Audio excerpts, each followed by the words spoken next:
telih sahur, kemudian kita tidur. Subuh berlalu, terbangun kita di ketika jam 12. Itu tidurnya.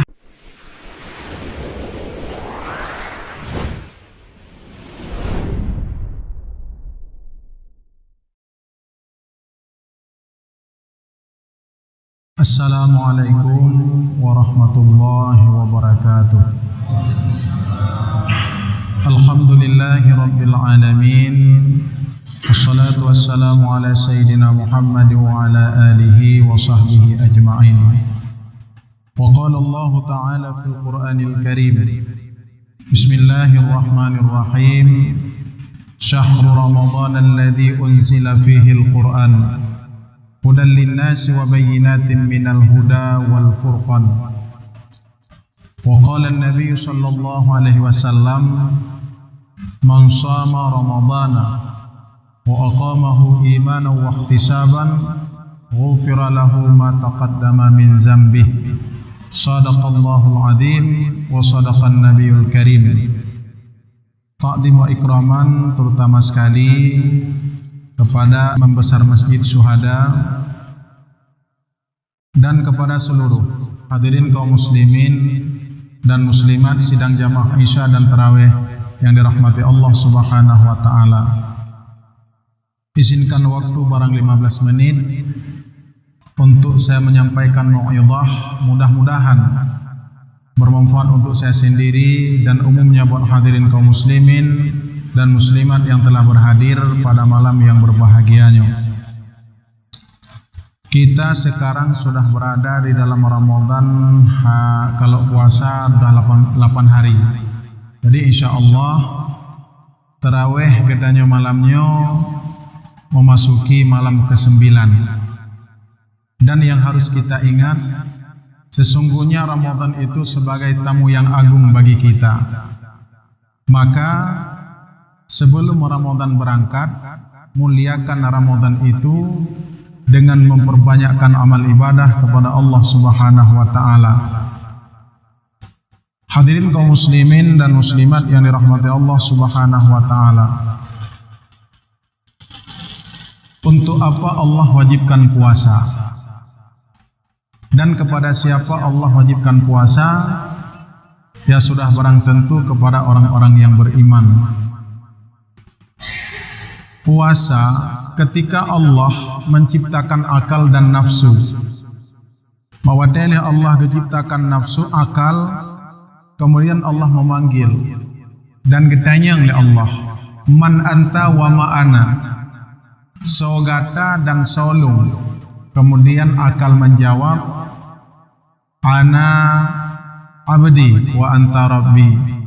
Lon sebagai hamba drone dan drone sebagai Tuhan lun. Maka akal itu sangat tunduk dan patuh. Urang-urang yang mengedepankan akan akal, dia akan lahir akhlak yang mulia dan penuh dengan pertimbangan. Kemudian setelah itu Allah ciptakan nafsu. Bahwa Allah ciptakan nafsu untuk gepeduk dalam tubuh manusia. Alihnya getanyang man anta wa ma'ana.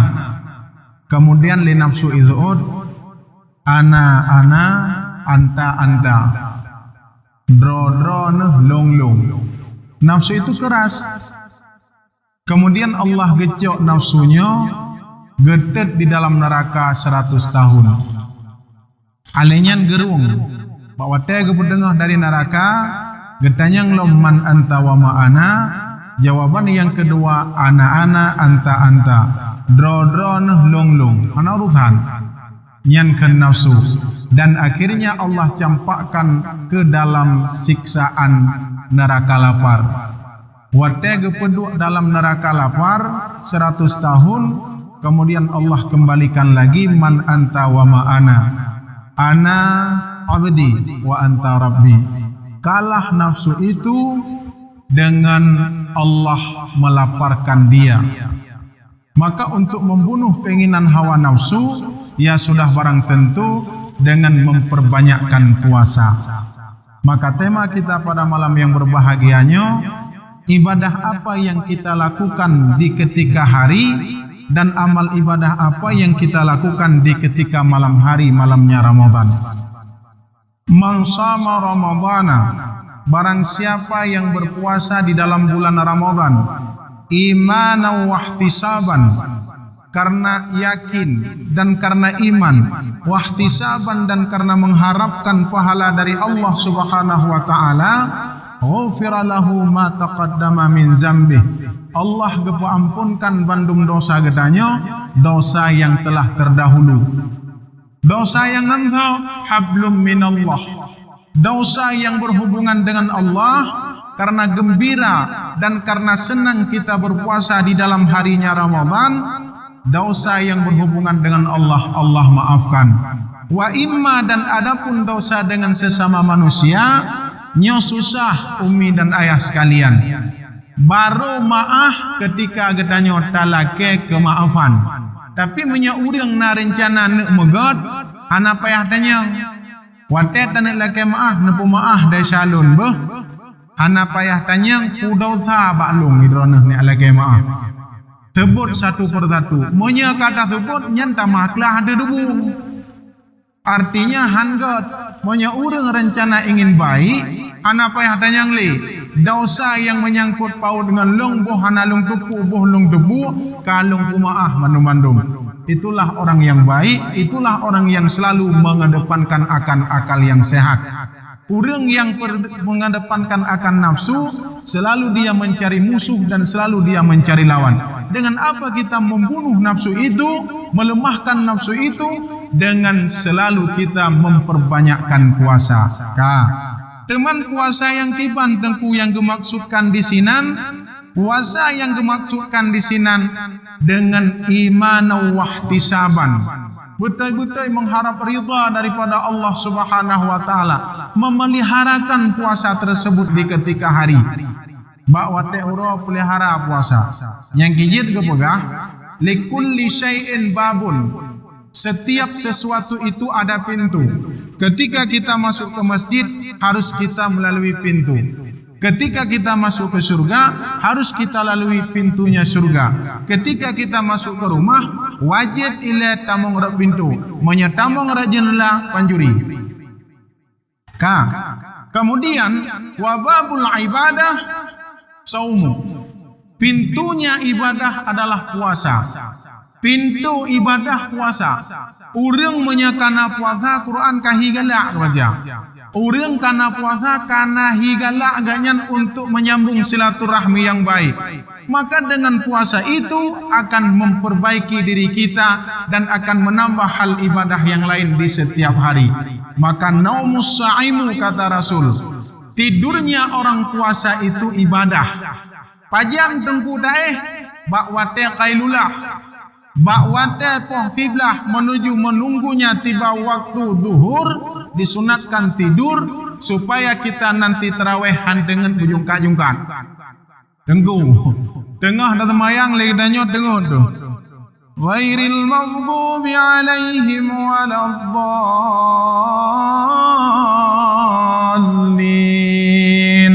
Amin. Kangga?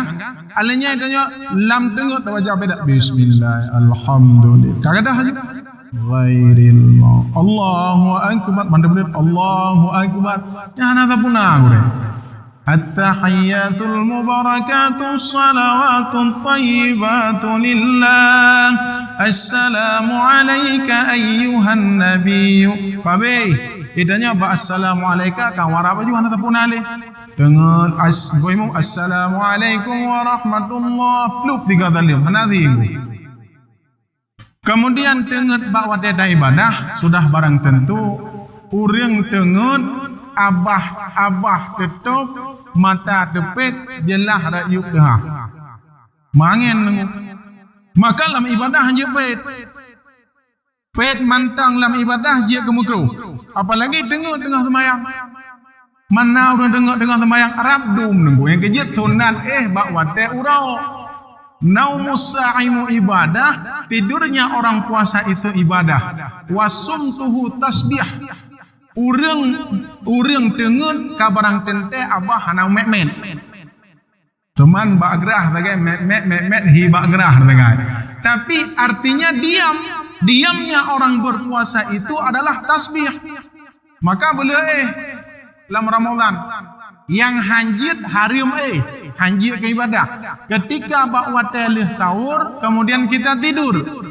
Subuh berlalu, terbangun kita di ketika jam 12. Itu tidurnya haram.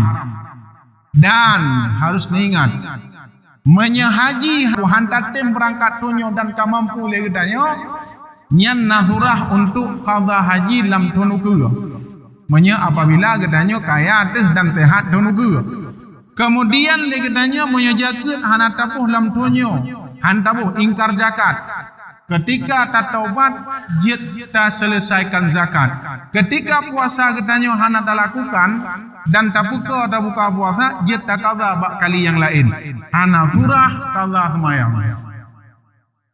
Baik rencana untuk dia qada semayang. Nah, itu sebahagian pendapat para ulama. Sembahyang hanjit dengan itu. Baik jawab-jawab dengan semayang. Apabila sembahyang ia akan tinggal ado-ado lon Bandung, urung si lon Bandung, abang-abang lon Bandung, dosa telah terpundak dalam hidup kita. Pedelah semayang kadauha. Sebab salat itu menyangkut hubungan kita dengan Allah Subhanahu wa taala. Umi dan ayah sekalian, kemudian apa kelebihan puasa itu? Tidurnya orang puasa itu adalah ibadah. Diamnya orang yang tidur itu merupakan tasbih. Kemudian dengan jid ke ibadah, jid ke tasbih. Nah, jid lam dengan urang ibadah, lam dengan urang puasa, nya merupakan ibadah. Maka oleh karena demikian, itulah amal ibadah yang kita lakukan di ketika siang hari. Yang kedua, apa amal ibadah yang kita laksanakan dan kita kerjakan di malam hari? Man qama ramadhana imanan wa ihtisaban. Barang siapa yang mendirikan malam, yang menghidupkan malam Ramadan imanan wa ihtisaban, karena mengharapkan pahala dari Allah Subhanahu wa taala, ghufira lahu ma taqaddama min dzambi. Kiban cara puhude malam dengku, kiban cara puhude malam puhu lampu masjid. Makna menghidupkan malam salat tarawih satu. Yang kedua baca Al-Quran. Yang ketiga iktikaf di ketika 10 yang terakhir. Kemudian legendanya lebih tatamayang masjid tiap malam na pahala iktikaf. Umi dan ayah sekalian, tarawih yang kita lakukan banyak pahala ketika kita melaksanakan tarawih dengan secara berjamaah. Maka kepugah dalam hadis Nabi yang lain, wa man dawwama 'alal jama'ati fi Ramadan. Barang siapa yang mendawamkan, yang mengekalkan salat berjamaah di dalam bulan Ramadan, baik salat tarawih dan salat 5 waktu. Wa man dawwama 'alal jama'ati fi Ramadan atahu Allah taala, Allah akan memberikan bikulli raka'atin, dengan tiap-tiap rakaat madinatan tamla'u min ni'amillahi ta'ala, akan satu kota dan akan satu gedung yang Allah penuhi dengan nikmat di dalam gedung tersebut. Okun tungku 27 rakaat 27 buah gedung. Tungku 17 rakaat hiura malam 17 buah gedung febrat le dengku. Ba iya tuh le thapoh em tu meh. Wate tadang tarawih legedanya, wate tadang jamaah, wate gekeun mohon rapikan saf lurus tepat darapat. Bedang liket yang di depan yang masih kosong isikan yang dari belakang. Nyana lurus tepat darapat. Yang liket mukroh urang yang liket ieu ga uke, dengku tak mau uke. Merana pupu liket elong pah bak brodeh ike kipas angin. Nyo yang punya gedak dayo. Isikan saf yang pertama dulu. Setelah selesai saf yang pertama, isikan saf yang kedua dan saf yang ketiga. Kemudian watageng yang saf yang gayu puthari adalah kenu kon ujung lagi bantangi yang nyekan garih. Bak garihnya watadang ya hino mendu-mendu watad sikit gede. Nyekan ini dayo. Dadakeun bangan engko uke bacu. Adanya dakeun bak tetapi nang kak uke bacu. Kadang kah kawi ulung gede. Abih punya kira kaya. Kalau memang tak pakai langsung semayang, lebih agak semayang di rumah. Gadah pahala-pahala jamaah tu. Menandai yang luar. Kemudian jarang sah, kurang sah tidak akan mendapatkan pahala jamaah. Jadi menyatakan pegah panjang-panjang laju. Singkat cerita yang kedua, baca Al-Quran. Warattilul Qur'ana tartila, baca Al-Quran dengan benar. Kemudian jadi imam bacaan Al-Quran yang benar. Bismillahirrahmanirrahim. Qul huwallahu ahad, Allahus samad, lam yalid wa lam yulad, wa lam yakul lahu kufuwan ahad. Anjir, kufuwan ahad. Marah baju. Jadinya Arab budengku, Arab belahanan kampung Jawa. Ya umi dan ayah sekalian, bebetul. Kemudian Al-Quran, wa nunazzilu minal Qur'ani ma huwa shifaa'u wa rahmatul lil mu'minin. Allah turunkan Al-Quran sebagai syifa, sebagai obat bagi orang-orang yang beriman. Maka untuk pesehadra, lazimkan lisan kita untuk membaca Al-Quran. Mengapa kita tak sempat membaca Al-Quran? Karena sibuk alasannya. Bukan, Al-Quran itu tidak mau dibaca oleh lisan-lisan yang bernajis. Para pemakan riba dan para pemakan makanan-makanan yang haram dan orang-orang yang berusaha dengan barang-barang yang haram. Pokon hana athi ta baca Al-Quran, tak pegah sibuk kon karena sibuk, tapi gedanyo han ibile lidah gedanyo untuk membaca Al-Quran yang mulia. Mudah-mudahan menyepurle anak bicarang, biasakan mereka untuk membaca Al-Quran. Kemudian kalau memang kita mendapatkan sebuah mahkota ba anak gedanyo, jadikan anak-anak itu sebagai penghafiz Al-Quran. Al-Quran tertulis, Al-Quran yang ditulis itu belum tentu akan kekal. Tetapi yang tersimpan di dalam hati, itulah Al-Quran yang akan abadi. Maka masa Sayyidina Umar, Sayyidina Utsman, bawa dia bersahabat Al-Quran, letak dalam hati para penghafid yang tinggal. Pada Zaid bin Harsyad, pada Zaid cukup le tinggal Al-Quran. Man menyahanda tim hafal Al-Quran lembugah wakdrono. Akan hilang Al-Quran di telan zaman. Apalagi urang-urangnya lebih berat sibuk bak warung, lebih bak sibuk bak kafe ketimbang menyentuh Al-Quran. Teman menyati malam drele di malam. Yang mutopi hina, yang hanam topi drele nan. Leke nenek doa yang. Nyo abih dengku. Quran gadah sabo-sabo. Maka oleh karena demikian, singkat cerita kita pada malam ini, di ketika pagi hari berpuasa dan di ketika malam hari salat tarawih dan membaca Al-Quran, dan sebahagian harta kita bermanfaat kepada orang lain. Amin ya rabbal alamin. Billahi sabilil haq wa billahi taufiq wal hidayah. Assalamualaikum warahmatullahi wabarakatuh.